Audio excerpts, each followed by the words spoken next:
My dad told me I was banned from the wedding before I even had the chance to say, "Hello."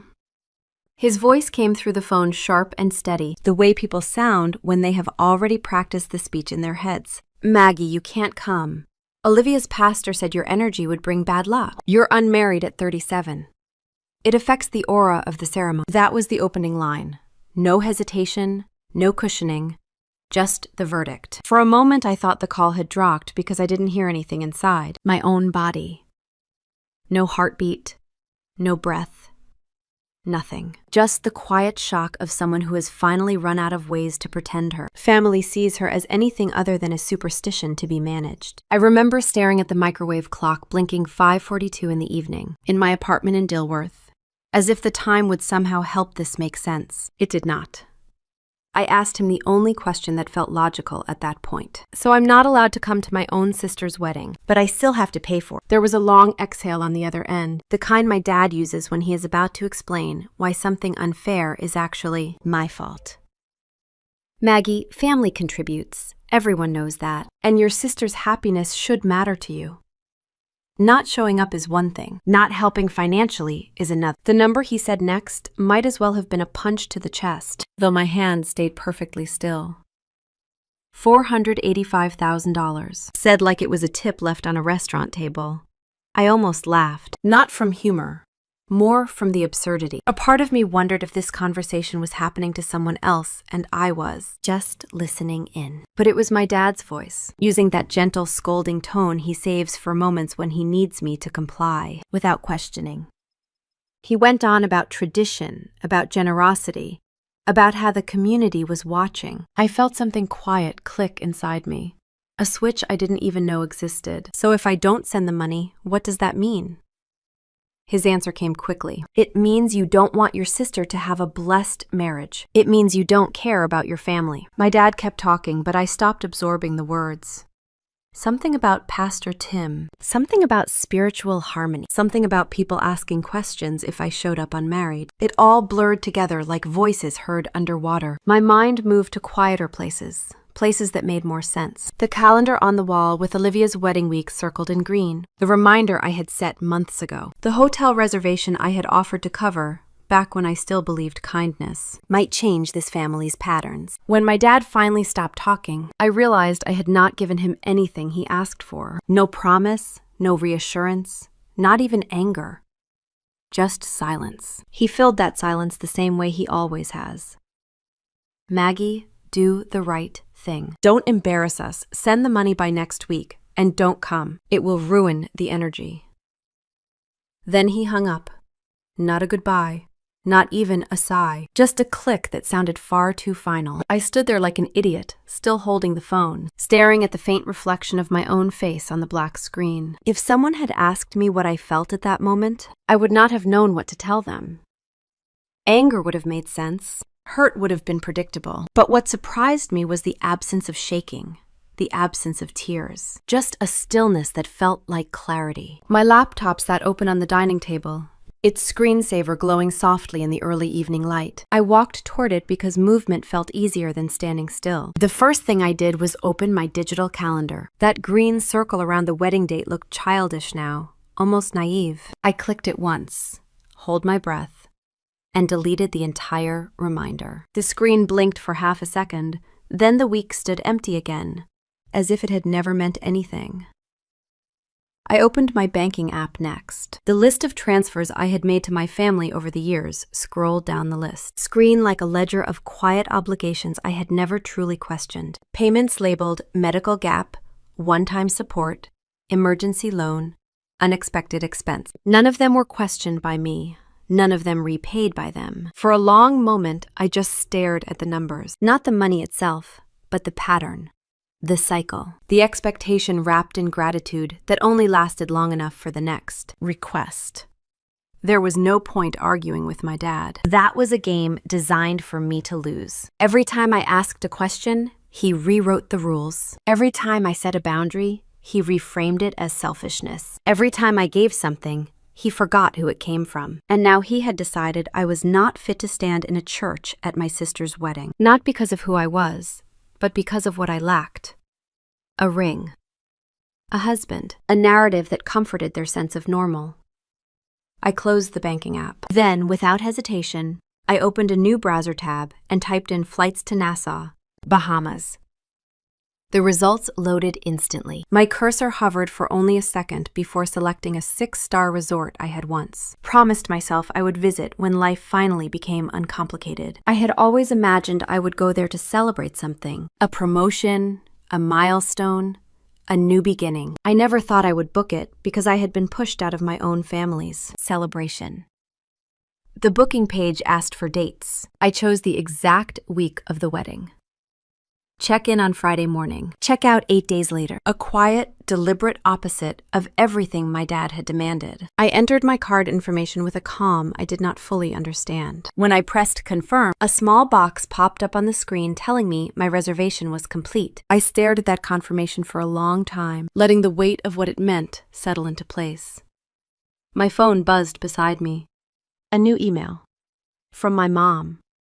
The subject line read simply, "Let's keep peace." I opened it because some part of me still hoped she might surprise me after all these years. She did not. The message was filled with soft edges and spiritual concern. She wrote about community expectations, about how Olivia was sensitive to energy before big moments. There was a line about me being strong enough to let this one thing go for the sake of harmony. Another about how paying supported the blessing of the union. And buried toward the end, the sentence that stung in a quiet, familiar way. "You know we love you, but you sometimes make things harder than they need to be." I felt the stillness settle deeper. Mom's words were always framed in affection, but the message was the same as Dad's. Comply or be the problem. Give or be ungrateful. Aid in the burden or be the disappointment. They had just chosen different delivery methods. I closed the email without replying. There was nothing to say that would be heard the way I meant it. Nothing I could explain that would not be twisted into selfishness or drama. I learned long ago that my silence was often safer than my voice. Outside, through the blinds, I could see the porch light flick on automatically as the sun dipped behind the row of brick townhouses across the street. It was the kind of neighborhood where people walked their dogs after dinner and waved at each other without getting too close. A quiet place. A place where nothing dramatic ever happened, unless you counted my dad's phone call moments earlier, which I supposed qualified if you looked at it from a certain angle. I leaned back in my chair and tried to picture the wedding. Olivia in her lace gown. Mom fussing with the veil. My dad told jokes to guests he wanted to impress. And me, somewhere far away, sitting under palm trees with a book I probably wouldn't read because my mind would, still be orbiting around the same family gravitational pull it always had. Except this time, I would not be standing in the corner waiting to fix whatever went wrong. Booking that trip did not feel like revenge. Not yet. It felt more like relief. A small, sharp act of reclaiming something I had given away too easily for too long. Space.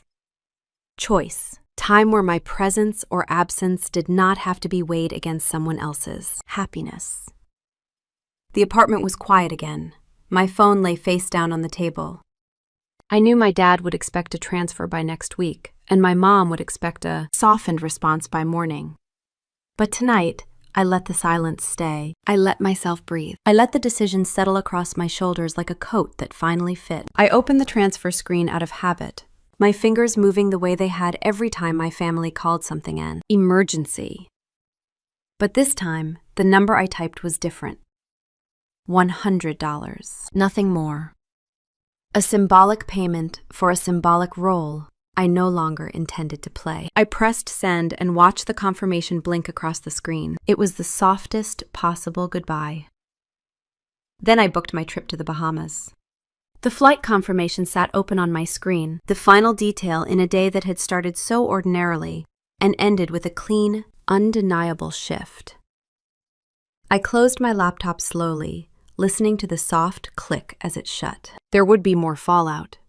There always was. But for the first time in a long time, I found myself curious instead of afraid. Curious about what would happen when I stepped out of the role they had written for me. Curious about how they would manage without the fixer. Curious about who I might be if I stopped bending myself into whatever shape kept the peace. That was the last thought I remember before turning off the kitchen light and standing in the quiet doorway of my apartment, feeling something new, something almost steady settle inside me. Not freedom, not yet, but the beginning of it, the beginning of freedom. That was all I felt as I turned off the kitchen light. The next clear moment I remember came 12 hours later when the jet wheels touched down in Nassau and the cabin lights brightened in that soft, forgiving glow airlines use to make you believe life is gentler than it is. I had slept for maybe an hour, but I felt strangely steady, almost clean. The way a room feels after someone has taken out the trash. Not lighter, just clearer. I carried that feeling with me as I walked through the jet bridge and stepped into warm Bahamian air that wrapped around my shoulders like a deliberate contrast to the cold silence I had left behind in Charlotte. By the time I reached the resort, the sun had risen fully, and everything shimmered with that humid brightness that made colors look too saturated to be real. The lobby smelled faintly of citrus and something floral I could not name. Someone placed a cool towel in my hand. Someone else offered a glass of pineapple juice, and it struck me how long it had been since anyone handed me something without expecting anything in return. I checked in, accepted the room key, and followed a bellman past an open courtyard where the sound of water echoed gently against white tile. It felt almost ceremonial, stepping into a place where no one knew me, where no one needed me to fix anything. When the door closed behind me in the suite, I stood still for a moment, listening to nothing. No vibrating phone, no footsteps, no voices drifting through walls, just the low hum of the ceiling fan and the distant pulse of waves against the rose shore. I set my luggage down and walked straight to the balcony. The ocean stretched out in that impossible shade of turquoise that feels like a reward you did not earn. I let myself breathe it in, slow and steady, as if the air itself were washing something off my skin. My phone buzzed inside the room, a faint vibration softened by the thick carpet. I did not check it. Not yet. I turned the device over, held down the button, and silenced every alert except emergency contacts. The screen went dark again. It was remarkable how quiet a life could become when you stopped leaving every door open for people to walk through. I sat on the balcony for a long time, long enough for the sun to shift and paint different patterns across the railing. My mind drifted in that loose, wandering way it does when there is no immediate fire to put out. That was when old words began resurfacing, the ones my mom used to say whenever life felt uncertain. Some women carry heavy fortunes. Some bring storms without meaning to. Your aura has always been strong, Maggie. Strong can be dangerous. I used to nod along as if those ideas made sense, as if energy and destiny and invisible forces were things I needed to account for when planning my life. It was only now, miles away, that I could hear how much weight those sentences had quietly placed on my shoulders. Another memory surfaced. A different afternoon, years earlier. Mom had set her hand on my cheek and said a woman without a husband should be careful about attending weddings. Too much vulnerable energy, too many spirits watching. At the time, I laughed because it seemed like one of her little superstitions, the kind she picked up from church friends or articles she half read. I did not realize then how deeply she believed it, how thoroughly my dad would adopt it, how easily they would use it as a reason to exclude me from a moment they claimed was sacred. The phone buzzed again inside. I let it. I had made a decision the moment I booked this trip. I was not running. I was retreating with intention. I would not explain myself. I would not apologize for not being where they wanted me. I would simply step back and observe, finally giving myself the distance I had needed for years. I walked back into the room and opened the curtains wider, letting the light stretch across the bed. My suitcase lay open on the bench, and I unpacked slowly. Not because I needed to, but because the small motions felt grounding. I folded clothes into drawers, lined my toiletries along the bathroom counter, tucked my sandals near the sliding door. There was something surprisingly soothing about making a temporary space feel like home, especially when my actual home had never felt entirely like one. When I finally reached for my phone, it was more out of curiosity than obligation. The screen lit up with missed calls stacked one after another, the most recent time-stamped 9:27 in the morning. 10 calls from Mom, 4 from Dad, 2 from an unknown number that I suspected belonged to one of Mom's church friends, acting as an emissary. I did not open any of them. I scrolled past until I reached the bottom of the list, where a single unread message sat waiting. It was from Olivia. 4 words. "Where are you, Maggie?" For a moment, I just stared at it, letting my mind run through all the possible tones she might have written it in. Anger, fear, confusion, desperation. With Olivia, it was always a blend of innocence and accusation, difficult to separate. She had a way of sounding like the victim, even when she was the one holding the match. I thumbed the screen but did not open the message fully. I already knew what it would turn into. A request, a justification, a reminder of family duty, or worse, a plea wrapped in flattery. I set the phone face down on the desk and stepped back out to the balcony. The breeze had picked up slightly, carrying the scent of salt water and sunscreen from the beach below. I watched a couple walk hand in hand along the shoreline, their footprints fading behind them as the tide came in. There was something strangely comforting about that. Proof that everything softened with enough distance and time, even marks left with intention.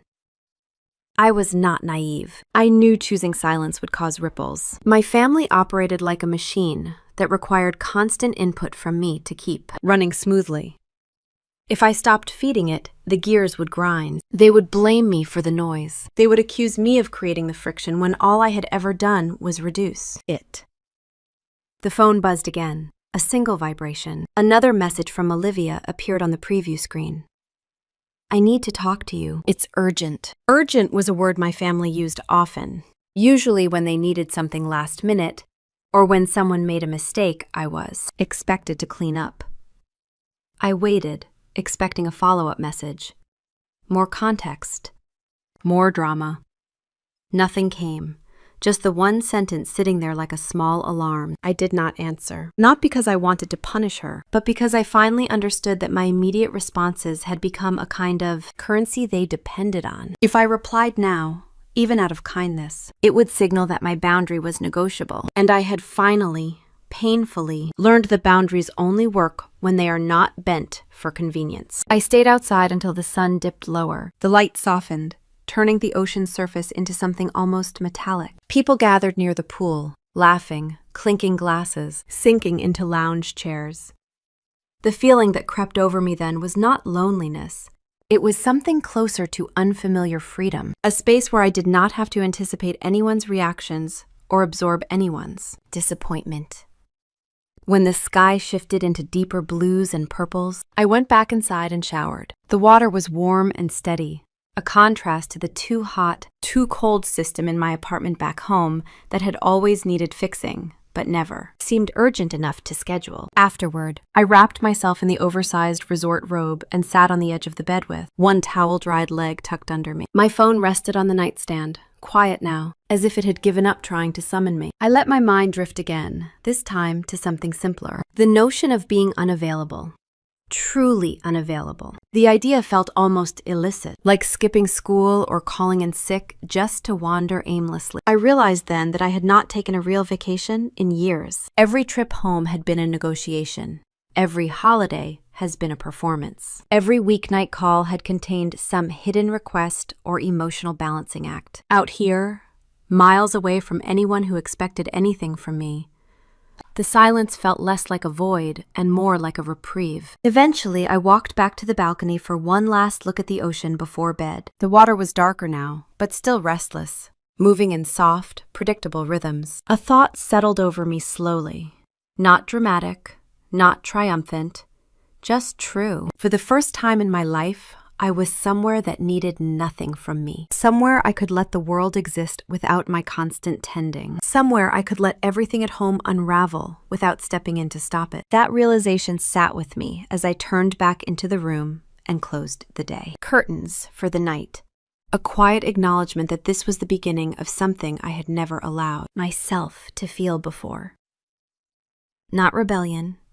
Not escape, just the simple act of not being the one who held everything together. I lay in the dark room for a long time after closing the curtains, listening to the quiet hum of the air conditioner as if it were the first steady thing I had heard in years. Sleep came in short waves, shallow and restless, but when morning light pressed lightly against my eyelids, I felt more awake than I expected. There was something about waking up far from home that loosened memories in my mind, the way warm water loosens old tape on a box. I had not planned on thinking about the past, but thoughts have a way of drifting where they want when the present finally stops making demands. I made coffee in the small room machine, not because it tasted good, but because the familiar motion helped slow my breathing. As I stirred a packet of powdered creamer into the mug, a year drifted forward. 2013. I was 30 then, working my first real salary job in uptown Charlotte. I remember the exact moment my phone buzzed under my desk. It was a text from Mom, written in sentences that were too long,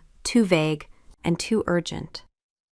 There had been a medical gap, she said. Insurance would not cover everything. My dad was sick but stable, but the bills were coming fast. She did not want to worry me, but she also did not know what to do. The way she framed it made it sound as though not helping would be cruel, while helping would be a noble act of daughterly devotion. I stepped into the hallway by the elevators and called her back. She sounded tired, or maybe she wanted to sound tired. I remember pressing my thumb into the seam of my blazer pocket, feeling the fabric pull. I told her I would send what I could after work. She sighed a soft thank you, and I felt something inside me unclench, as if my responsibility had been activated by a switch. That night, I transferred $3,000. She responded with a message full of gratitude and heart emojis that I knew she are, copied from some inspirational thread. The next morning, she texted again to say my dad was feeling better and that the stress was lifting. By Friday, she stopped mentioning it altogether. No update. No receipt. Just silence where the crisis had been. Looking back, I should have asked questions. I should have asked for specifics. But I was 30, eager to prove I could be useful, eager to be the kind of daughter who made things easier. So I let the silence sit. Things were fine, I told myself. And fine was all I ever aimed for with them. 3 years later, in 2016, the next request appeared. I had forgotten about the first one by then, or maybe I had simply folded it into the long list of things daughters were supposed to do. I was living in a small apartment near Freedom Park at that time, renting a place with creaky floors and a balcony that overlooked a parking lot. I had just sat down with a bowl of leftover pasta when my phone rang. It was my dad this time. His voice was sharper, more matter-of-fact. He said the family needed a bridge loan. That was the phrase he used, as if we were discussing a business matter instead of a household issue. There was a gap in their mortgage payment after a refinance delay. They were waiting for his work bonus. It was temporary, a quick fix, just until things cleared up. I remember feeling a pinch between my temples. Not pain exactly, just pressure. My dad rarely asked me for anything directly. He preferred Mom to soften the ground first. But this time, he came straight to me, using that confident tone that suggested there was no world in which I would refuse. I asked how much they needed, already knowing the answer would be higher than what I felt comfortable giving. He said $4,000. He said it casually, as if it were the price of a weekend getaway or a new set of tires. I told him I would send it by the next morning. He thanked me, but only once and quickly, as if lingering on gratitude might make him seem dependent. The next day, I made the transfer. Mom sent a long message thanking me for holding the family together. My dad sent nothing. A week passed, then a month. Life carried on. No one mentioned the loan again. There was no repayment. No acknowledgement that it had ever been a loan. When I asked Mom once whether the refinance had gone through, she changed the subject to Olivia's social life. I learned then that certain questions invited discomfort, and discomfort was treated as disrespect. I sipped my resort coffee and let the memory drift out again. I did not feel anger toward that younger version of myself. She was doing what she believed a good daughter did. She was following a script she had inherited, without ever reading the fine print. I felt a kind of quiet compassion for her naivety, maybe even envy, for how quickly she had believed that generosity would secure her a place in the family that felt safe. 2019 arrived in my mind with a different texture. I was older then, 30 fix, more established in my career, still believing I was inching closer to the version of myself who could finally say no and mean it. But Olivia had plans that year. She decided she wanted to become a content creator, not in a small way, not as a hobby. She was convinced she was meant for a bigger audience, that people would love her authenticity, her humor, her beauty. She said it the way people describe fate. with conviction and spark. She came to me in the way she always did when she wanted something, bright-eyed, soft voices. She needed help launching her brand, a new camera, lighting equipment, software, maybe a small cushion to give her the space to focus on content full-time. She said she would pay me back. She said this dream mattered to her. She said it would change everything. I remember sitting across from her at a cafe on East Boulevard. The table was small, and her hands kept brushing mine as she spoke. It was a tactic she used often, physical closeness that blurred the lines between sincerity and manipulation. I wanted to believe her. I wanted to support her because she was my sister, and because that was what I had always done. So I transferred $3,500. She sent me a string of thank you messages, voice notes, heartfelt promises. 3 months later, she stopped mentioning the channel. 6 months later, the equipment she bought was listed for sale on a neighborhood app. A year later, she told me she never really enjoyed content creation. I nodded, because that was what I did. I nodded and said it was okay. I nodded and let the silence cover the fact that the loan was never repaid and never referenced again. Standing on the balcony now, watching the waves roll in predictable patterns, I could see the thread running through all those years. A request, a transfer, a burst of gratitude, then quiet. Every time, like clockwork. I never pushed. I never questioned, not because I was weak, but because I believed helping them would eventually earn me understanding, respect, maybe even love that did not hinge on usefulness. No one had ever asked me if I could afford it. No one had asked whether it added stress to my own life. No one had wondered if I was lonely, or tired, or worn thin by the constant expectation. Not once in all those years had anyone in my family looked at me and asked them, simplest question, Michael, are you doing okay? The realization arrived with a surprising gentleness, not sharp, not painful, just true. I had become the fixer long before I realized I was playing that role. It was never assigned to me. I simply stepped into the space where everyone else refused to stand. I filled gaps. I smoothed edges. I provided solutions. And over time, they forgot it was an effort. They forgot it had a cost. They forgot I was choosing to help, not obligated to. The sun climbed higher, scattering bright reflections across the water. I rested my hands on the balcony railing and let the weight of the past settle, exactly where it belonged.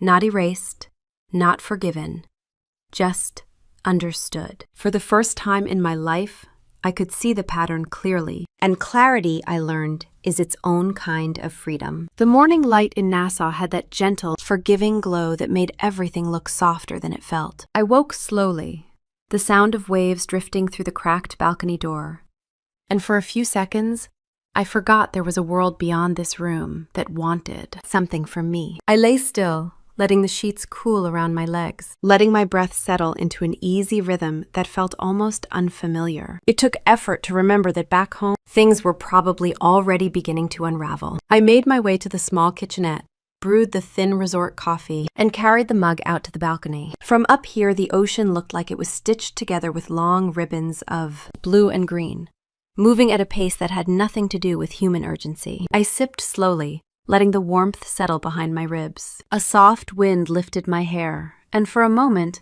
I considered the possibility that peace might be something a person could relearn, the way one relearns handwriting after years of typing. My phone lay face down on the table beside me. I had promised myself I would not reach for it first thing in the morning. That promise felt almost rebellious, like skipping homeroom when I was a teenager. The silence around me was a kind of luxury I could not remember feeling before, and I tried to let it fill the space where obligation usually sat. Eventually, curiosity nudged at me, not enough to break the silence completely, just enough to turn the phone over and glance at the lock screen. More missed calls, a handful of voicemail notifications, a short string of texts from numbers I did not recognize, likely people connected to the wedding in some way.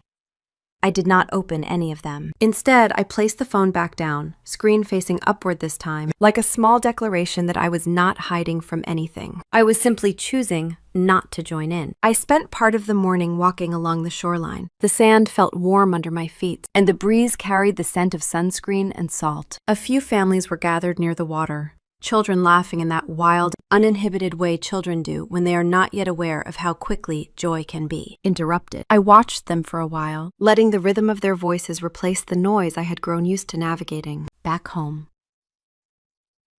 Somewhere around midday, as I floated on my back in the resort pool, my mind drifted to Charlotte and the wedding preparations that were most likely in full swing. I could almost picture the scene. The wedding planner pacing around the church, flipping through a binder with ribbons sticking out of the edges, caterers unloading trays, florists trying to rework arrangements that were not matching the inspiration, photos Olivia had printed. All of them expect smooth coordination, perfectly timed payments, and no disruptions. I knew exactly how much of the financial structure behind those preparations depended on the assumption that I would step in. It had been that way for years. I had become a kind of invisible foundation, holding up the parts of their world that were unstable. And now, by doing nothing at all, I had removed myself from that familiar place. It was remarkable how quickly the absence of one person could shift the entire balance.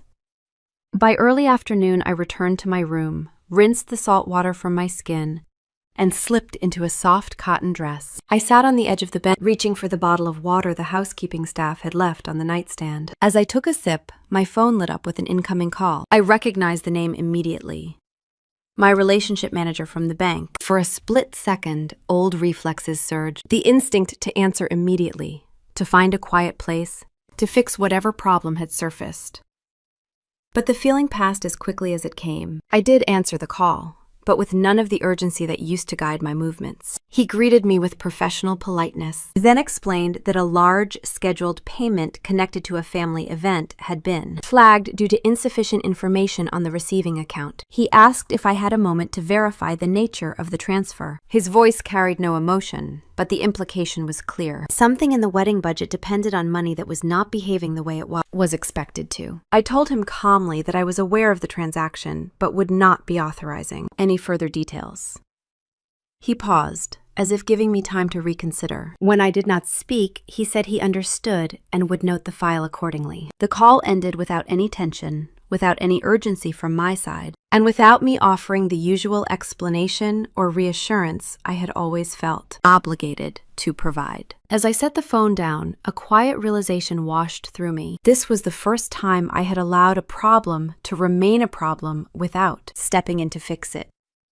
The feeling was not triumphant, not vindictive, just steady. It felt like placing a heavy box down after carrying it farther than intended. I stepped back out onto the balcony and the sun hit my shoulders in a warm, even line. The palm trees swayed gently, their leaves rustling in a rhythm that matched the hum in my chest. I watched tourists drift between the pool and the bar, ordering drinks with fruit skewers and bright umbrellas. None of them seemed pressed for time. None of them seemed tethered to demands waiting miles away. Meanwhile, in Charlotte, I could imagine the murmurs beginning.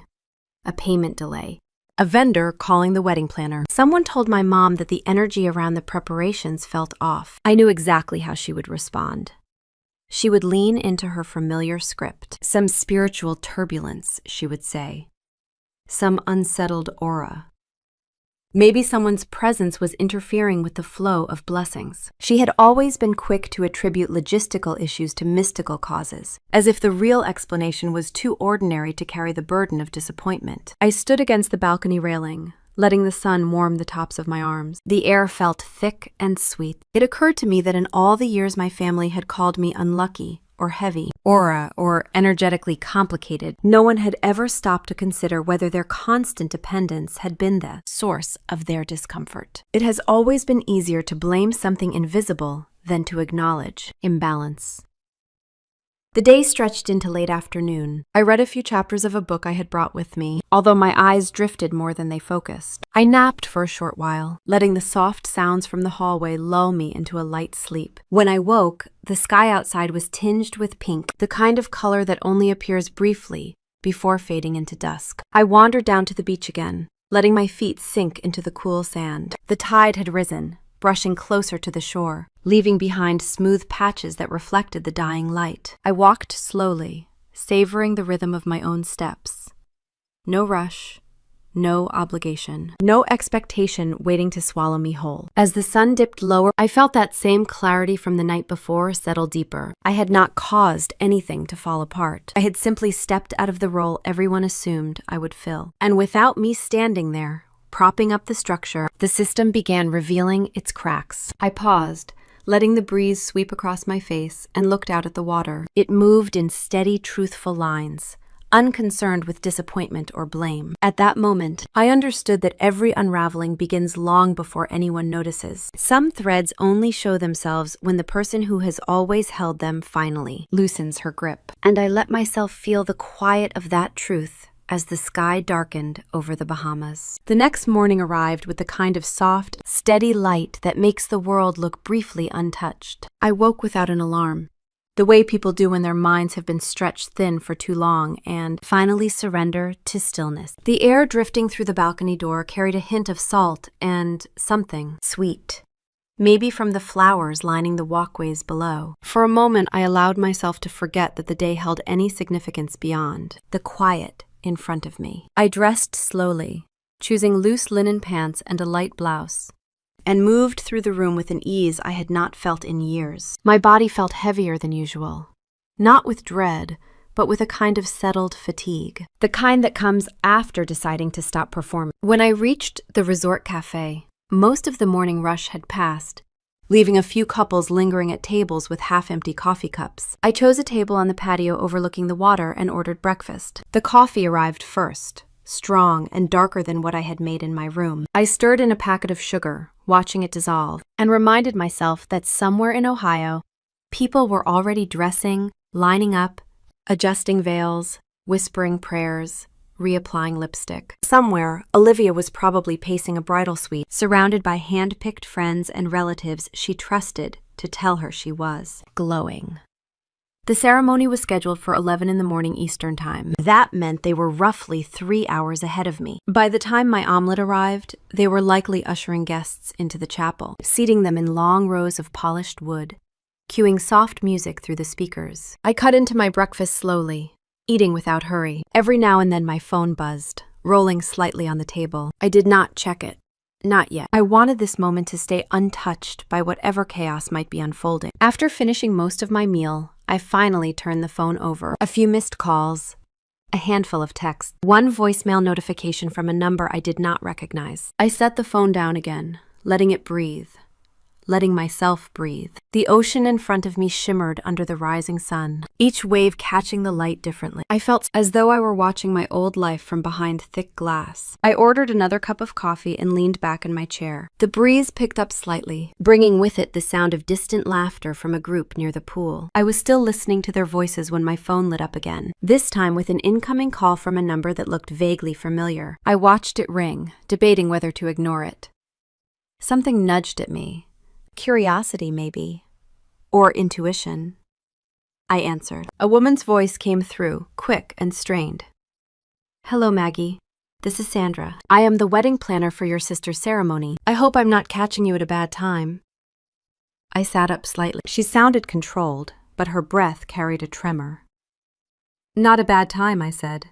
"What can I help you with?"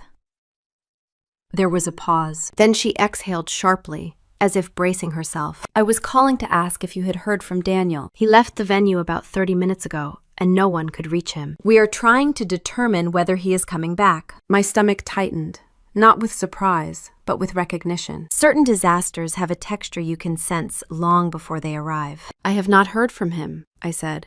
"I am not in Ohio." "Yes," she replied quickly. "Your mother mentioned that. She said there were spiritual concerns. I wanted to confirm whether you might know anything that would help us locate him." I closed my eyes briefly. The phrase spiritual concerns felt almost clinical coming from a stranger. "I do not," I said softly. Another pause. "Thank you. We will continue reaching out. I just thought... Well, never mind." She ended the call gently. I stared at the phone for several seconds before lowering it to the table. The breeze brushed against my arms, cooling the warmth that had collected there. I sat very still, listening to the distant waves. Somewhere far away, a door had opened. Or maybe an illusion had cracked. I did not have time to consider the implications before the phone buzzed violently. A voicemail notification appeared, immediately followed by 2 more, then a call from Mom. I let it ring. My coffee had gone lukewarm, but I drank it anyway, needing something to ground me. The phone buzzed again. Another voicemail. Then my dad's name flashed across the screen. I felt a flicker of something inside me. Not dread exactly, but a familiar tightening, like a reflex that had not yet learned it was no longer required. I let the call go to voicemail. More alerts. The phone vibrated constantly now, as though trying to crawl across the table toward me. I finally picked it up, holding it loosely, and opened the voicemail tab. The first message was from my dad. His voice thundered through the recording. "Michael, what did—" He walked out. "This is your fault. If you had shown up like a normal sister, none of this would have happened. I hope you are satisfied." The message cut off abruptly. I listened to the second one.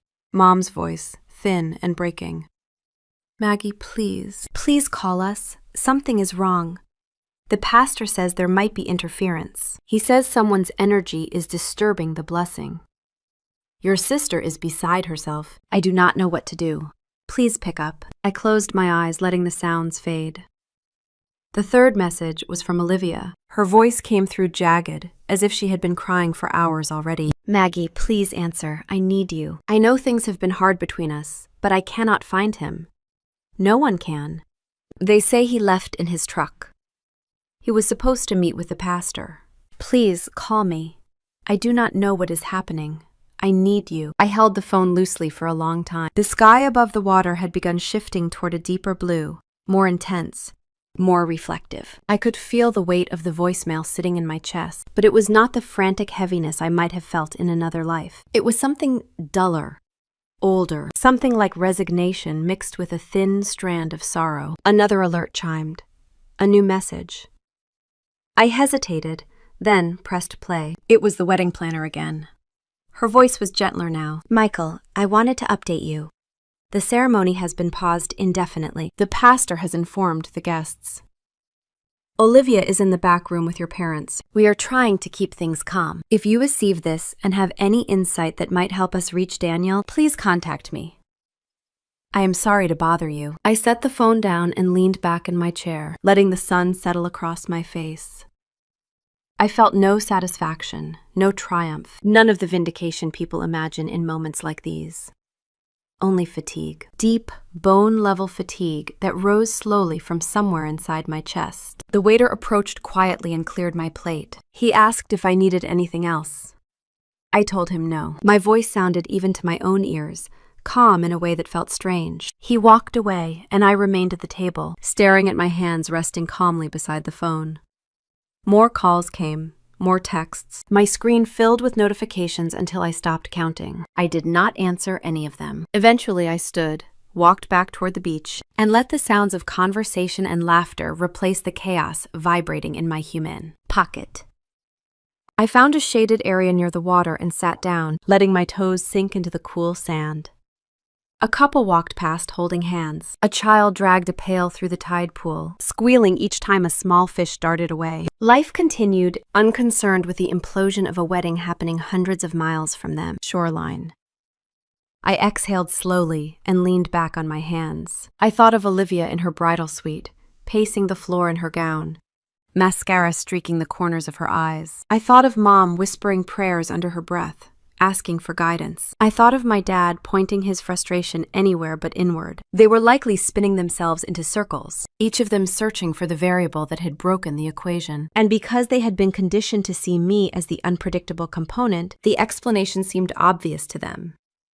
But I knew better. Some structures collapse not because of one missing piece, but because the weight they carry was never stable to begin with. The sun shifted again, casting a thin line of shadow across my lap. My phone vibrated beside me. I watched it light up and fade, like a steady pulse. After several minutes, I picked it up, not to respond, but to acknowledge the noise. The screen was filled with missed calls, voicemails, and messages. I scrolled through them without opening them, feeling the weight of expectation in each one. Then, without ceremony, I pressed the side button and powered the phone off completely. The screen went dark. No buzzing, no interruptions, just silence. A clean, uninterrupted silence that settled into my bones with a kind of reluctant comfort. I sat there for a long time, listening to the water and the faint laughter of strangers. The world kept moving, steady and unconcerned. And for the first time that day, I let myself melt into the quiet, letting the noise of a wedding that never happened drift farther and farther away. I did not turn my phone back on until nearly midday. The sunlight had already crept across the balcony tiles, warming them to the point where I could feel the heat even through the thin soles of my sandals. I slept longer than I expected. Maybe it was the ocean air, or the silence, or the simple fact that no one could reach me while the phone lay powered off, face down, several feet away. For once, I had created a distance that could not be barged through. When the screen finally lit up again, it pulsed like a warning. Missed calls, messages, voicemails, a stacked wall of red dots. My name must have been spoken with every possible combination of anger, panic, and desperation. I let the notifications continue piling across the top of the screen, but I refused to tap any of them. One message stood apart from the emotional noise, a voicemail from a Charlotte number I did not recognize. The transcription preview caught my eye, mostly because it did not include my sister's name or any frantic punctuation. It looked calm, too calm to belong to anyone in my family. I pressed play. A steady male voice filled my ear. "Ms. Avery, this is attorney Stephen Caldwell. I am contacting you regarding a financial inquiry connected to your family. Please return the call at your earliest convenience." The words financial inquiry did not startle me. They should have. But instead, they registered as something inevitable, like a bill you knew was coming because you recognized the envelope before you even opened it. When you step out of a role you have been holding together for decades, someone eventually notices the empty space you leave behind. I called him back and moved toward the sliding doors, letting them close behind me as I stepped onto the balcony. The hum of resort life drifted up from below in soft, steady waves. Clinking dishes, faint laughter. A cart rolling across a tiled walkway. Background noise belonging to people who were not in crisis. He answered on the second ring.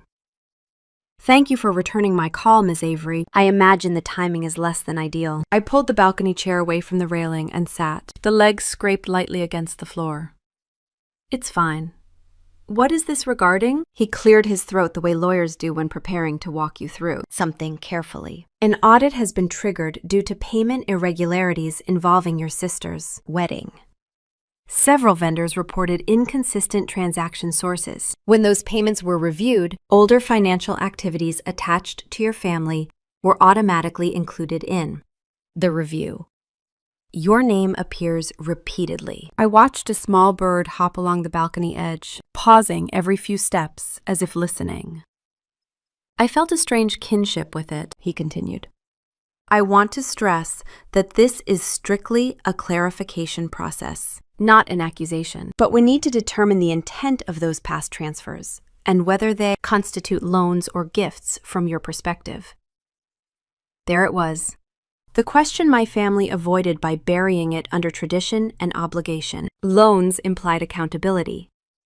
Gifts implied generosity. Neither word had ever been spoken aloud. They preferred phrases like helping out or covering the difference or being there for your people. I rose from the chair and went back inside, my bare feet soundless against the cool floor. I opened my laptop on the small desk. One folder waited in the center of the desktop, labeled Family Records. I clicked it open with a calmness that surprised me. "I have documentation," I told him. "I kept records of everything." "Excellent," he said. His voice barely changed. A good lawyer never reveals surprise. He listed dates. 2013, 2016, 2019. Each year a marker, a notch in a timeline I had tried to forget. I pulled up each file as he spoke. Bank confirmations, email threads, text screenshots. A trail so long it almost felt like an archaeological dig into my own choices. He asked for descriptions of each transfer. I gave them. No dramatizing, no explanation, just the clean version of truth unwrapped from all the emotion I used to dress it in. He asked one question that made my fingers still above the keyboard. "At any point during these years, did you feel obligated or pressured to provide financial assistance?" My instinct was to say no. Not because it was true, but because the habit of minimizing my own experience ran deep. But I had done enough excavating in the past few days to recognize that reflex for what it was. Yes, I said. Some of it was direct, some of it was implied, but yes, there was pressure. He paused long enough that I wondered if my honesty had altered the legal path of whatever was unfolding. When he spoke again, his tone carried a different weight. Thank you for being candid. I know this may feel personal, but from our standpoint, clarity is crucial. And this helps clarify quite a bit. I leaned back in the chair, letting my spine rest against the cushion. Somewhere down the hall, a housekeeping cart clicked gently against a doorframe, mundane sounds grounding me in a place where emotional storms could not reach. He continued guiding me through the remaining details. Each question was simple, but each answer forced me to acknowledge pieces of a story I had been telling myself in softer terms for years. When we reached the end, he took in a breath that suggested the hardest part was over. I will prepare a summary statement, he said. It will classify you as a neutral party. Once you sign, you are no longer involved. Except in the unlikely event we require additional clarification. Neutral party. The phrase landed strangely in my chest. I had never been neutral in anything involving my family. They drew lines and expected me to stand on the side that kept everything functioning.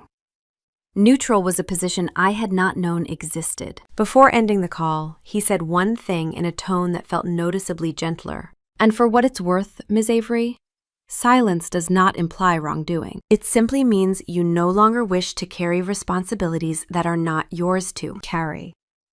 I swallowed. My throat felt thick, as if something long lodged there had finally loosened. His words were not emotional in intent, yet they hit with a kind of unexpected mercy. After we disconnected, I sat still for a long while, staring at my hands. They were relaxed, not clenched, not fidgeting, just resting in my lap, pale against the blue cushion. The email from him arrived moments later. I opened it and downloaded the attached document. The summary was clear and concise. It listed each transaction with the kind of exactness that stripped away sentimentality. $3,000, $5,000, $4,200. All written out in full words. Seeing them that way made the amounts feel heavier, as if each syllable added weight to the truth. I read the document twice, then again, not because I doubted the accuracy, but because I wanted to witness the story of my own enabling, laid out in a format that did not allow excuses to soften it. The option to sign digitally blinked in the corner. My fingertip hovered above it for several seconds before I pressed down. A single smooth motion. A simple curve of my name, and then the formal click signaling completion. A confirmation email arrived almost immediately. Thank you, Miss Avery. Your role is now resolved. Resolved. Another word my family never used. The room felt slightly larger once the message disappeared from the screen. I stood and walked back to the balcony, needing air. The sun had shifted, brightening the water to a nearly impossible shade of turquoise. A couple walked along the shoreline, leaving slow footprints behind them. Life kept moving in every direction except the one I used to run toward. I leaned on the railing and let the heat settle into my arms. My breathing slowed. A kind of inner quiet began expanding, as if making room for something new now that the old exhaustion had been pushed aside. Eventually, I returned inside, printed a physical copy of the signed statement in the small business center near the lobby, and brought it back to my room. The paper felt heavier than expected when I set it on the desk. The ink of my signature looked steady, undeniably mine. I slid the document into my travel folder and closed it. The sound was soft, but final enough that I stood there a moment, absorbing it. Without thinking, I reached for my phone. It lay face up on the nightstand, the screen lit with fresh messages that kept appearing every few seconds. I watched them collect without opening any. Then, with a steady hand, I pressed the power button until the screen went black. Not silent. Do not disturb. Off. Completely off. I set it down and walked back to the balcony with nothing in my hands. The horizon stretched wide and warm in front of me. For the first time in years, nothing tethered me to anyone else's emergency. The world could spin without me holding it together, and I could finally let the stillness inside me take up its rightful space. I sat again, the sunlight softening against my skin, and let the quiet settle in deeper. For once, the crisis unfolding elsewhere did not pull me by the throat. It could unfold without me. It already had. And I realized, with a calm that felt almost profound, that I did not need to witness the fallout to know something had shifted beyond repair. Something in the system had surfaced the moment I stepped away, something that could no longer hide behind my silence. I closed my eyes and breathed, letting that truth settle like warm sand across my shoulders. The chapter of fixing things had ended the second I chose not to answer the phone. I chose a cafe in downtown Charlotte that was always busy enough to drown out tension, but quiet enough that no one would need to raise their voice. A place with wide windows, warm lights, and steady foot traffic. Neutral ground. Somewhere no one could storm out without walking past half the neighborhood. I arrived 5 minutes early and picked a table near the window, the kind of table where you could see someone approaching long before they reached you. I set my bag on the chair beside me and ordered a small black coffee. No cream, no sugar. Bitterness felt appropriate. My dad arrived first. His silhouette filled the entrance before he did. He scanned the room like he expected an ambush rather than conversation. When his eyes landed on me, he exhaled sharply, the way someone might react to discovering an overdue bill tucked under a windshield wiper. He sat without greeting. His jacket was still half-buttoned. His voice came out low, tight. "You have done enough damage, Maggie. You need to fix this." I wrapped my hands around the warm cup without lifting it. "What exactly do you think I damaged?" He leaned forward, elbows on the table. His eyes flashed with something between anger and disbelief. The wedding, the family name, Olivia's reputation. Everything is falling apart, and you sit here drinking coffee as if none of it matters. Before I could answer, my mom hurried in. She looked smaller than the last time I saw her, almost fragile. But her expression carried that familiar mixture of worry and accusation. She took the seat next to my dad and adjusted her purse on her lap as if bracing herself for impact. She did not bother with pleasantries either. "People at church are already talking," she said. Her voice trembled not from sadness, but from embarrassment. "They want to know why the wedding stopped. Why is Olivia devastated? Why money was missing? Why were vendors calling us? Do you understand how humiliating this has been?" Took a slow breath, the kind that keeps your shoulders level, even when the air feels too heavy. Before I could speak, Olivia appeared behind my mom's chair. She dropped into the seat across from me with dramatic force, her sunglasses still on, even though the room was dim. Her hands shook slightly as she pulled them off and threw them on the table. "You ruined everything," she said. Her voice cracked like a teenager who had been denied a prom dress, not a grown woman whose wedding had evaporated. "You have always been jealous. Everyone knows it. You brought bad energy into the planning. You brought misfortune. You never wanted me to be happy." I let the words settle. They were familiar in shape, but not in volume. Childhood accusations spoken now by an adult who looked at me like I was both a problem and punishment. My dad nodded, as if she had presented factual testimony. "She is right. You cursed the whole process. Ever since the pastor mentioned that certain energies can interfere with young couples, your behavior has been nothing but destructive. You should not have withdrawn support when we needed you most." Support. A word used so casually, as if the meaning were shared. Mom leaned closer, her voice quieter but sharper. "If you had handled things with grace, none of the vendors would have panicked. They said the money trail looked odd. They said your name was everywhere. They asked why a sister would pull back at the last second. What did you expect them to think?" I looked from one face to another.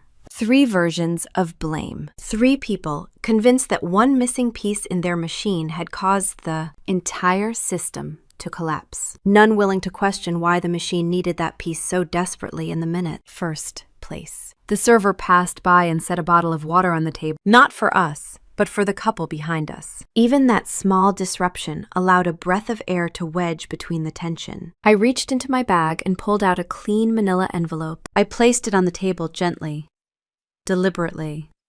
No dramatic flourish. No announcement. Just the steady act of setting truth where it could not be ignored. Inside was a stack of printed statements. Every transfer, every date, every request. Amounts written in full words.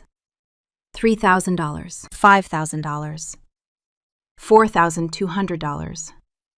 Not vague suggestions, not favors, not family support. Documented transactions that had been kept quiet by consensus. Olivia frowned. What is that supposed to be? My voice came out calm, unshaken, the same tone I used at work when clarifying a complicated report. This is the record of what you call support. My dad reached for the stack first, flipping through the pages so quickly that the corner edges snapped against one another. His eyes moved across the numbers, but he did not absorb them. He made it to the end and tossed the stack back on the table as if it were a menu he disliked. These numbers do not matter, he said. Family helps family. That is the rule. You know that. Mom took the pages next and read more carefully. Her lips moved as she skimmed the lines. When she reached the breakdown of money spent for Olivia's business launch, she stopped mid-sentence. Her fingers tightened at the edge of the paper. This is exaggerated, she whispered.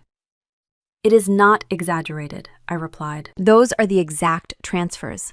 Your bank confirmed them during the audit. Her face shifted, not in denial, but in something less certain.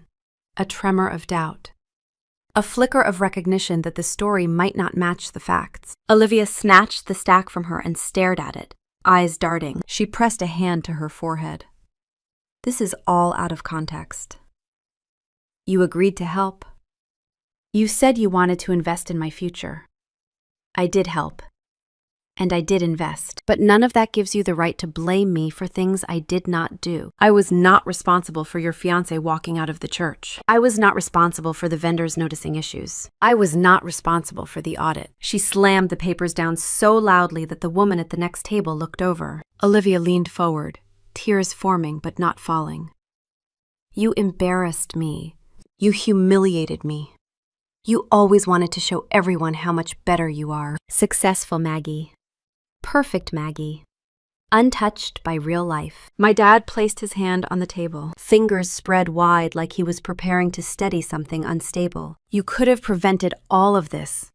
One wire transfer. That is all it would have taken. You chose not to. You chose to let everything fall apart. Mom nodded vigorously. The pastor said your resistance and your energy could block blessings. I did not want to believe that. But look where we are. Everything went wrong when you pulled away. I felt their words like a familiar old coat being held open in front of me. Heavy, itchy, unflattering. Something I had worn so long that my shape seemed molded to it. But standing outside of it now, I could finally see how it had never fit. I lifted the coffee cup and took a small sip. Warm, bitter, solid. When I set it down, the sound was soft but final. I have not said anything about your pastor's beliefs. I have not said anything about energy. But I will say this. You blamed me when I helped. You blame me now that I stopped. The constant is not my presence or absence. The constant is your expectation. For a moment, no one spoke. Even Olivia seemed startled into silence. My dad looked at me like he was seeing a stranger. You have changed, he said quietly. His tone was almost mournful. You were never this cold. I shook my head. No, I was never this honest. His jaw tightened. He did not have a response. Mom shifted in her seat, her voice cracking. We needed you. You knew we needed you. How could you walk away like that and still call yourself part of this family? I met her eyes. The truth arrived without hesitation, because being part of this family was killing every part of me that was mine. Olivia recoiled like I had struck her. That is dramatic. No, it is measured. It is accurate. I reached into the envelope again and pulled out one last page, a single sheet listing the total sum of all the transfers. I placed it on the table and slid it forward. This is what you called a contribution. This is what I carried alone. My dad glanced down, then away. Mom's mouth opened, then closed. Olivia stared at the number written out in long, unforgiving words. $48,500. Silence thickened over the table like humidity before a storm. No one argued. No one shouted. No one offered a counter-narrative. The lack of denial was the loudest truth in the room. I let the silence stretch for several seconds before standing. I picked up my bag, slid the envelope inside, and pushed my chair in neatly. I did not make a speech. I did not ask for understanding. I did not wait for apologies that were never coming. My dad looked at me with a mixture of confusion and fear. "Where are you going?" I kept my voice steady. "I am leaving before any of you decide I owe you more explanations." Mom reached out as if to touch my arm, but her hand fell short. Olivia watched me with wide, furious eyes, but she said nothing. I walked toward the door. My steps felt grounded. My chest felt clear. The cafe's warm lights blurred slightly as I passed beneath them, not from tears, but from the sharp transition between what I had carried and what I had finally set down. Outside, the air was cool, crisp, and clean. Behind me, the family I had spent a lifetime trying to hold together sat in stunned stillness, surrounded by evidence they could not argue with. And for the first time in my adult life, I did not turn back to fix anything. I walked out of the cafe and into the cool Charlotte air, and for a long moment I simply stood there, letting the door close behind me. The noise of the street rose around me, cars passing, someone laughing near the corner, a dog barking at nothing in particular. All of it felt oddly distant, as if I were hearing the world from underwater. My legs carried me toward the parking lot, slow and steady, but some part of me was still sitting at that table, staring at three people who had convinced themselves for years that my existence was a resource to be mined. When I reached my car, I sat inside without turning on the engine. The quiet settled fast, thick enough that I could hear my own breathing. For the first time since childhood, there were no strings pulling at me, no expectation waiting behind the next ring of the phone, no crisis I was secretly responsible for preventing. It should have felt liberating, maybe some version of freedom. But at that moment, it felt strangely hollow. Walking away has a cost. People like to pretend it does not. They say things like, "Do what is best for you," or "You deserve peace," as if then decision arrives gift-wrapped. It does not. It arrives like a bill marked past due. By the time I got home, the first ripple had already formed. My cousin Tracy sent a message filled with spiritual warnings and implied, disappointed loyalty. I skimmed the first lines, saw phrases like family unity and blessings withdrawn, then deleted the entire thing. A few hours later, my aunt wrote something similar. Her tone was softer, but the message was the same. They had heard the story, or their preferred version of it, and were aligning themselves accordingly. One by one, the messages trickled in, slowly at first, then faster. The ones that came from people I had not spoken to in months carried the most sting, mostly because they acted like experts in situations they had never bothered to ask me about. I deleted most of them unread. A strange numbness settled where hurt might have been. By the end of the week, several relatives unfriended me online. Some blocked me. One woman from our church community, someone who had never spoken more than 3 sentences to me in my life, posted a vague reminder about honoring your parents and resisting prideful behavior. It earned dozens of supportive comments. None of them mentioned me by name, but all of them were aimed in my direction. Silence, it turned out, had its own volume. The temptation to defend myself flickered in small bursts, but I let each one pass. Explaining would mean re-entering the very arena I had just left, and I was tired of arenas.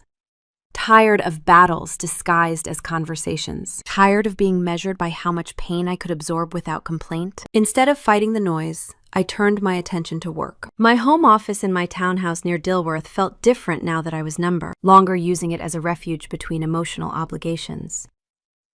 The air felt clearer. My desk looked less like a battlefield and more like a workspace again. I opened my laptop and dove into a project I had been avoiding because family demands kept pulling me out of focus. The shift was immediate. My mind, suddenly uninterrupted, stretched wider. Thoughts connected more easily. Ideas arrived quickly, one after another, forming a clear strategy in my head. Hours passed before I realized I had not checked my phone once. I had not thought about checking it either. 2 days later, during a virtual meeting, my team reviewed the proposal I had refined. My director studied the screen, tapped her pen 3 times on her notebook, then said, "Maggie, this is exceptional work. If leadership signs off, This could turn into something large. I felt the words hit a part of me that had not been touched in years. Recognition without strings. Appreciation without extraction. Simple acknowledgement that something I did held value on its own. Later that afternoon, I received the email confirming the new contract. A substantial one. A contract that could shift the trajectory of my work for the coming year. I read the message twice, then 3 times. The timing struck me as almost comedic. The moment I stopped carrying everyone else's responsibilities, my own life began unfolding again. Still, that evening, after dinner, I felt a tug in my chest that I could not easily name. Not sadness, not regret, something quieter. A hollow space where obligation used to live. When you spend your entire life filling gaps for other people, you learn to mistake constant motion for connection. When the motion stops, silence has a way of revealing things you were too busy to feel. I walked around my home slowly, touching the back of the sofa, the frame of a picture, the edge of the kitchen counter. Everything looked the same as it had months ago, but it felt like a new place. A place I had not known how to inhabit fully because so much of me had been directed outward. A few days later, I went to the grocery store. A simple errand. One I used to do rushed between other demands. I moved through the aisles with a calm that felt foreign. I lingered over produce. I debated which salad dressing to buy. I compared brands of granola. It was mundane and incredibly grounding. Then, as I turned the corner near the bakery, I saw an older woman from my parents' church. She looked at me the way people look at crime scenes, equal parts fascination and judgment. Her eyebrows lifted with practiced sympathy. "I heard about everything," she said. "You must be hurting too. What a terrible season for your family." Her tone suggested that the season had been caused by me, like a storm system I had intentionally released. I simply nodded. I did not explain. I did not deny. The fewer words I offered, the smaller the target became. I lifted my basket and continued walking. Her eyes followed me until I turned down the next aisle. Later that evening, after unloading groceries, I received an email from my director. The signed contract had been finalized. My involvement would begin immediately. The project was high impact, high visibility, with financial implications that could strengthen my team's standing. I reread the line twice. High impact, high visibility. For the first time in many years, my work life was not competing with a domestic crisis. And yet, as the night settled, the emptiness returned. Grief, but not grief. Loss, but not regret. A space inside me that felt tender, the way skin feels after a bandage is removed and the air hits a wound that had been tightly covered for too long.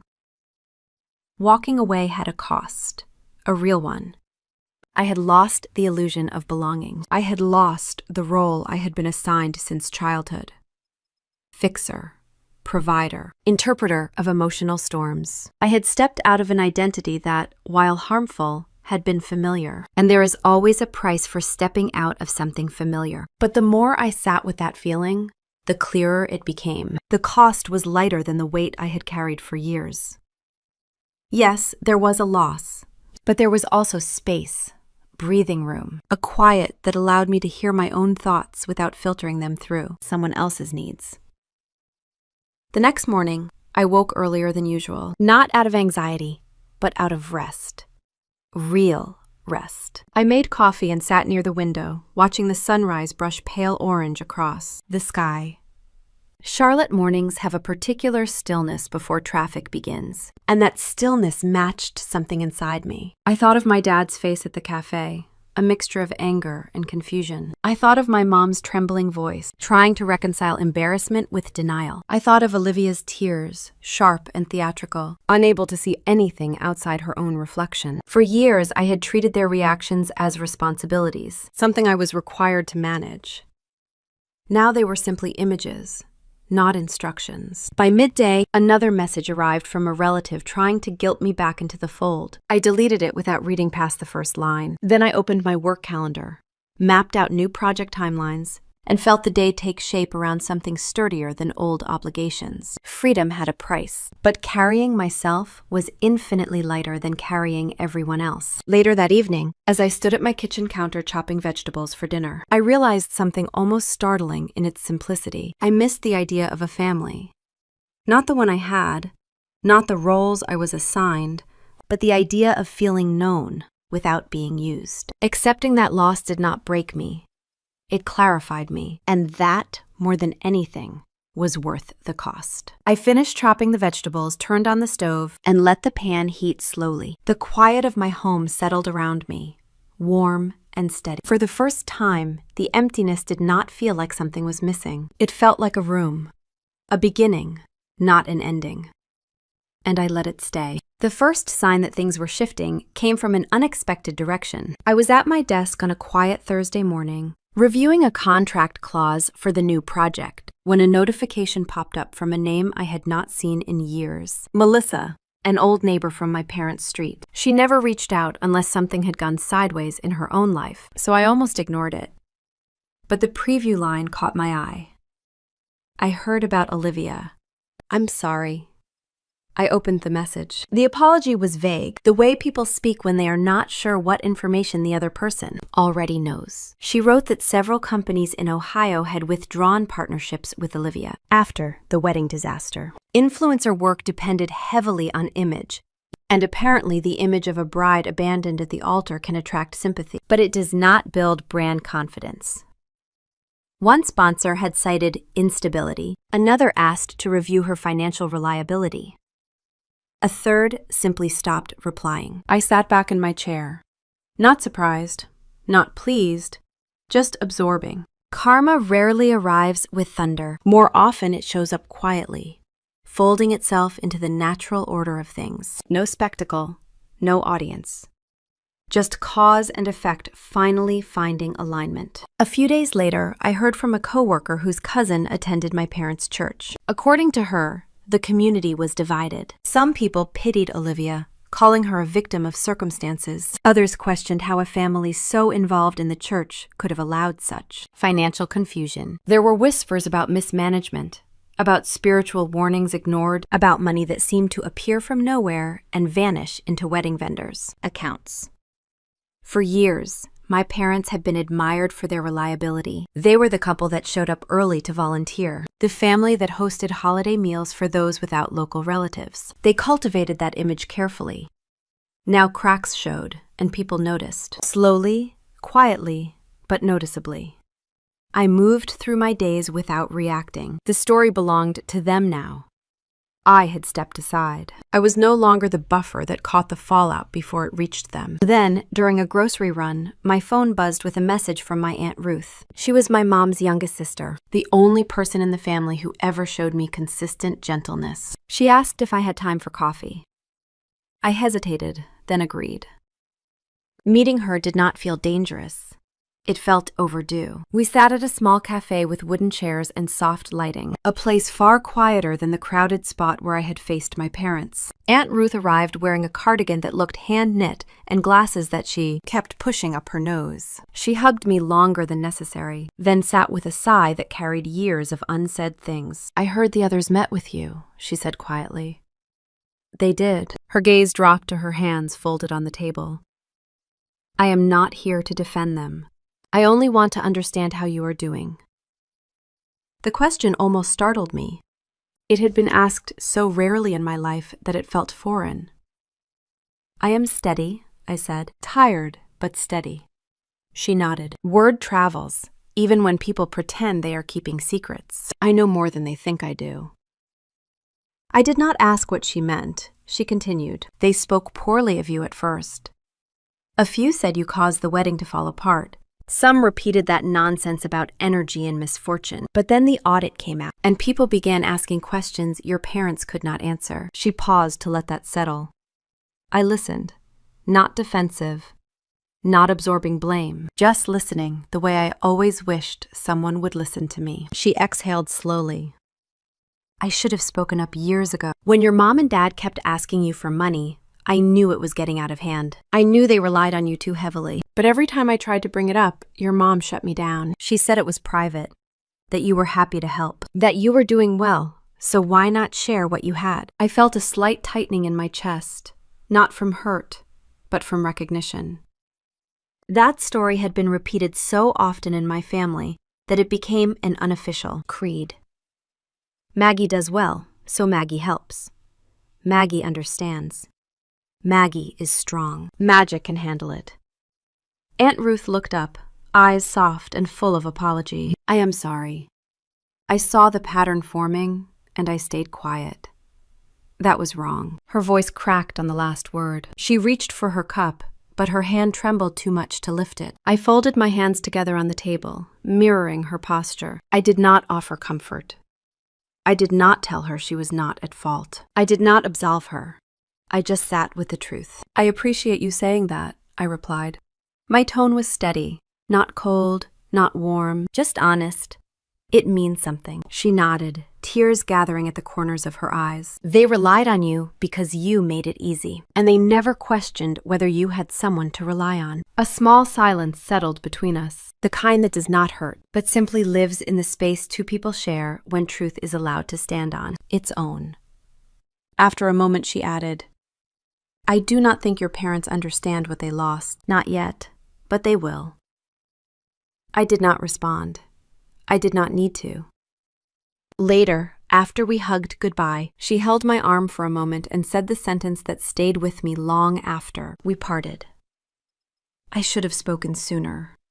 Her voice cracked, and she let go. In the following weeks, more pieces of the fallout reached me through sideways channels. A college friend who still lived in Ohio mentioned seeing Olivia at a local event, visibly upset, trying to maintain composure while answering awkward questions about her fiancé. Another acquaintance sent a screenshot of a news article, not about my family, but about Daniel. The investigation into his business dealings had expanded. Several investors had filed complaints. His past, which had been polished in the wedding narrative, was beginning to unravel under scrutiny. The article mentioned fraud allegations, possible misappropriation of funds, and an inquiry into false financial statements he had used to secure partnerships. None of it had anything to do with me.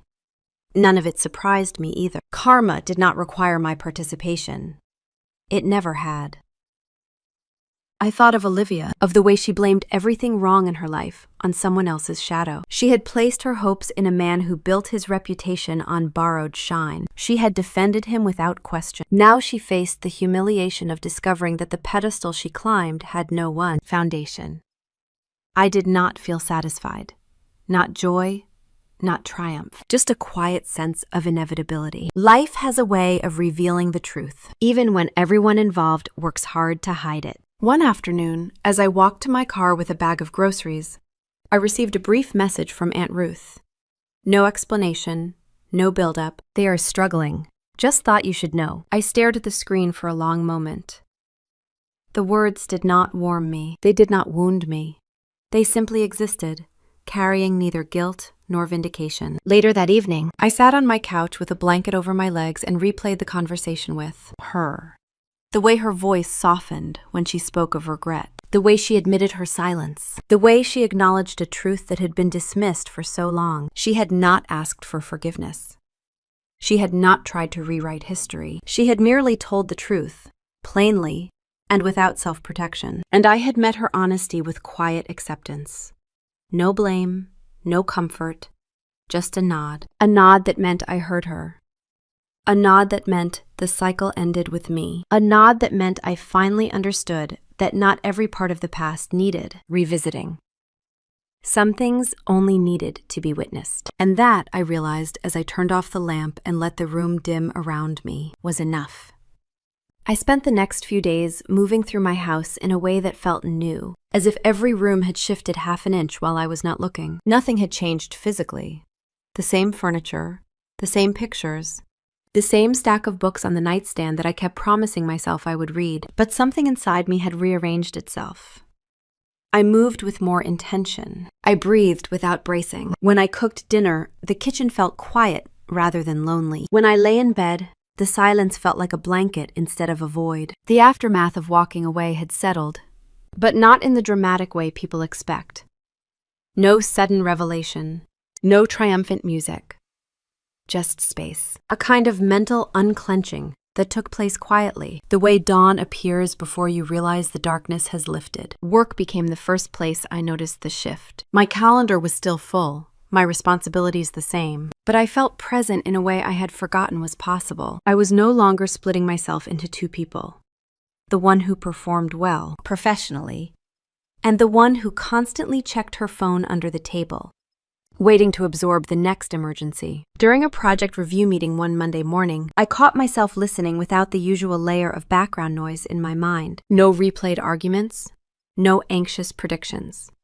Just the information in front of me. When my director asked what direction I thought we should take, my answer came easily, without hesitation or the quiet fear of disappointing someone. After the meeting, she stopped me in the hallway. "Michael," she said, "you are different these days. In a good way. More grounded. More sure." I smiled because she was right, and because the acknowledgement felt like stepping into sunlight after years in the shade. In the following weeks, I accepted more invitations than I normally would. A coworker's birthday dinner. A casual Saturday farmer's market with a neighbor. Even a small outdoor concert in Romer-Bearden Park. I went without feeling the need to check in with anyone. No one expected me to report home. No one waited for my involvement. That simple freedom, one I had never fully recognized as missing, began to stitch me back together. Still, even in the steadiness, grief lingered quietly. Losing a family, even a dysfunctional one, leaves space behind. Not all losses feel like relief, and not all relief comes without its own ache. Some evenings I brewed tea and sat by the window, watching headlights glide past. I would remember moments from childhood, times when things felt whole, years before money and superstition and roles became shackles. Those memories were not painful. They were soft, almost faded, but they reminded me that even difficult people are not purely villains. They are simply people who never learned how to love without condition. Life moved on, though. It always does. 3 weeks after my conversation with Aunt Ruth, my mom called. Her name lit up the screen slowly, as if the phone knew I would hesitate. I thought about letting it ring, but something inside me loosened. I answered and stepped onto my back porch. Her voice cracked in the first few seconds. "Maggie, things have been hard here. Your dad is not himself. Olivia barely leaves the house. The community keeps asking questions. The embarrassment continues." She took a breath, thin and shaky. "Do you ever regret it? Any of it?" The question floated in the air between us, gentle but loaded. The porch boards under my feet were cool. A soft breeze brushed my hair. It felt symbolic in a way I tried not to overthink. "No," I said. Not unkindly, not coldly. Just calmly. "I do not regret choosing myself. I regret how long it took me to realize that choice was even allowed." My mom's breath caught. For a moment, she did not speak. Then, almost in a whisper, she said, "I see." There were 1,000 other things she could have said. Denials, justifications, blame. She reached for none of them. The silence that followed was fragile, but it was the first honest quiet we had shared in years. "Take care of yourself," she said finally. "You too." She hung up before either of us could add anything that might ruin the delicate truce forming between us. The call did not repair anything. It did not reopen doors. But it closed something cleanly. A chapter, I suppose. Not with a slam, but with a soft click. A week later, I booked a second trip to the Bahamas. Not out of escape this time, out of intention. The resort had become a place where something in me had shifted, and I wanted to see it again through new eyes. No crisis waiting in voicemail, no family unraveling in the background. Just me stepping towards something rather than running away. When I arrived, the air wrapped around me with warm familiarity. The lobby smelled like citrus and salt. The staff greeted me the way people greet returning guests, with quiet welcome rather than surprise. I checked into a suite similar to the one I had stayed in months earlier, but the way I walked through it was different. I no longer carried the weight of responsibility in my shoulders. I was not holding space for anyone else. I was inhabiting my own life. On my second morning, I woke before sunrise and walked to the beach barefoot. The sand was cool and slightly damp, holding the imprints of earlier footsteps already softened by the tide. I stood at the water's edge and watched as the horizon shifted from deep blue to pale gold. The waves moved with a steady rhythm, calm and unhurried. I matched my breathing to it without meaning to. Something inside me felt aligned in a way it never had before. I thought of the first time I stood on this shore, months earlier. Exhausted and unraveling. I had arrived carrying the weight of my entire family in my chest. Now, standing in the same place, I felt tall. grounded. My life no longer orbiting around people who mistook my silence for agreement and my giving for obligation. This time, I was not here to recover. I was here to choose.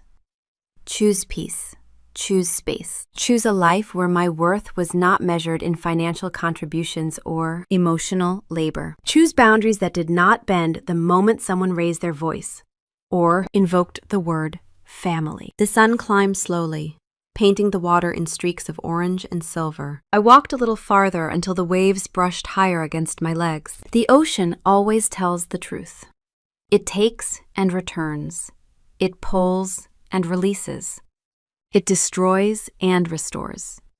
And it does all of it without apology. I let the water reach my knees, then stepped back onto the sand. A small breeze moved through the palm trees behind me. I felt entirely present, every sense connected. For the first time in my adult life, I was not waiting for someone else's approval, not holding myself small so others could feel large, not bending under the weight of inherited roles.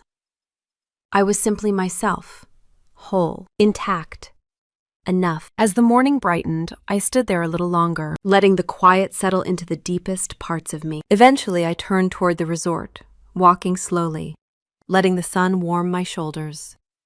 The path ahead felt open, wide enough for grief and hope, loss and possibility, all at once. Before I end this story, let me leave you with this. If you have ever been told you were too much or not enough for your own family, remember this. Silence can be power, and truth can be the loudest revenge. Tell me in the comments what integrity means to you and where you are listening from. I took one last look at the horizon before heading inside, carrying with me only what I chose to keep.